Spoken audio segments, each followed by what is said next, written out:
this latest name hitting the tape here, Megan. How likely is it to happen? You know, we're hearing so many names at this point. It's hard to say anyone that is likely. Mike Rogers is, as you mentioned, the chairman of the Armed Services Committee. He is not quite in the isolationist camp that many of folks in Trump world are. If he were running the Defense Department, he would be coming at it as more of a traditional defense hawk. Although he and Trump have gotten close in recent years, so he could be skewed. But it would be an interesting pick, to say the least. Complicating it, though, as you mentioned, the House is still up for grabs, and it could be really close. That choosing a House Republican or two could be enough to kind of upend who has control of that chamber. Well, so that could work against him. Yeah, Megan, I'm so glad you brought that up because, Jonathan, to bring you in here, other names we've been floated that we understood could be looking for positions in this administration or a White House, like, say, Congresswoman Elise Stefanik. I do wonder how many people realistically could be pulled from the House of Representatives in this administration if it is to be a narrow majority.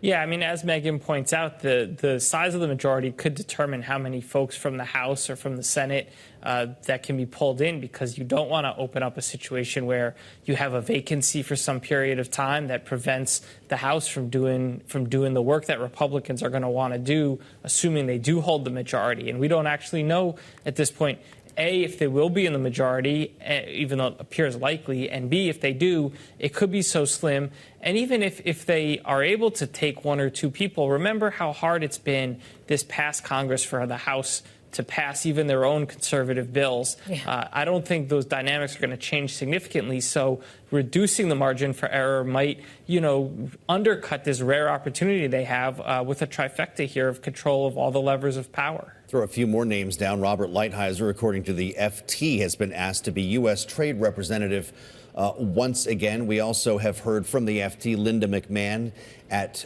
the Commerce Department, which does not come as a surprise to most people who have been watching this.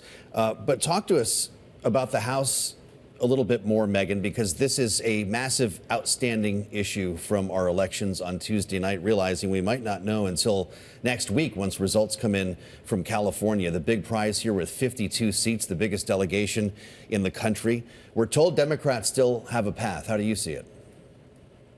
So the way I see it now, I think the last time I looked, the breakdown was 211 Republicans to 199 Democrats right now.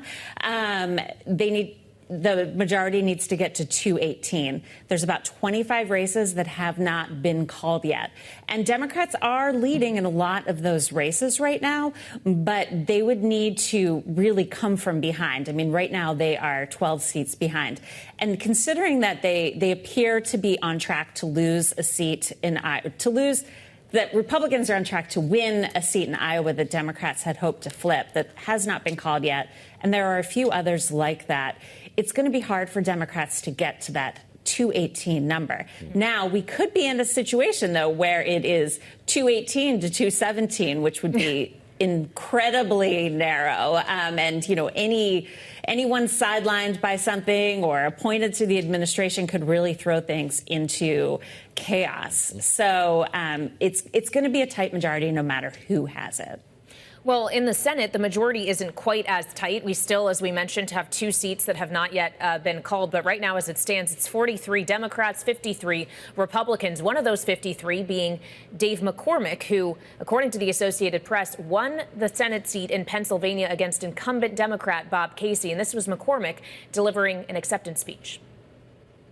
I also recognize what it's like to lose a close election.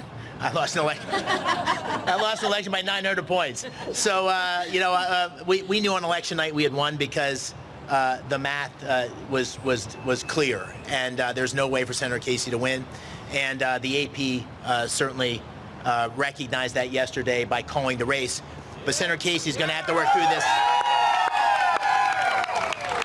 And so I wish him the best. An allusion to Dr. Oz there, I believe, Jonathan Tamari. But you obviously know the state of Pennsylvania well. McCormick did not win this one by much either, half a percentage point. So this is going to a recount, right? It appears to be going to a recount. The thing is, as the votes come in, it's starting to move just above that 0.5 percentage point victory. I think the last time I looked, it was something like maybe 0.54, which would be outside recount territory. There are still more ballots to be counted, so that could bring it within a recount.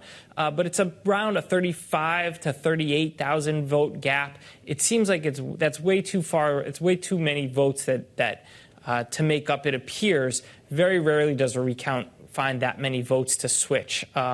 But so whether or not it gets into that automatic threshold, I think will depend on counting some of these final ballots and some of these provisional ballots that may or may not be counted because they may have certain flaws in them that may disqualify them. Interesting, Megan, to see how the McCormick campaign is handling this. They kicked out a fundraising email earlier today that says the election is over, but that has not stopped my opponent, Bob Casey, and the National Democrat machine from organizing and fundraising to try to force a recount. The subject line on this email is, Democrats refuse to accept the Pennsylvania results, and I need your help. Will Republicans be able to turn the tables on the Stop the Steal argument here? So I don't think Democrats are necessarily getting to a Stop the Steal point here. Casey has Well, no, not, isn't he trying to make it look like that, though? Conceded. He certainly is, yes. McCormick certainly is. But McCormick has also, interestingly, filed a lawsuit demanding that that provisional ballots in Philadelphia, where Casey would be, would get a majority of the votes, presumably, that they stop counting those votes. So there's a lot of intrigue and interest going on with this race because it is so close and because Pennsylvania was such a prize of this entire election. If McCormick does go on to win, and it certainly looks like he's going to, he's unseating, the scion of a Pennsylvania political dynasty. The Casey name in Pennsylvania is akin to the Kennedy name in Massachusetts. So it's a real upset, and both sides aren't going to let this go easily.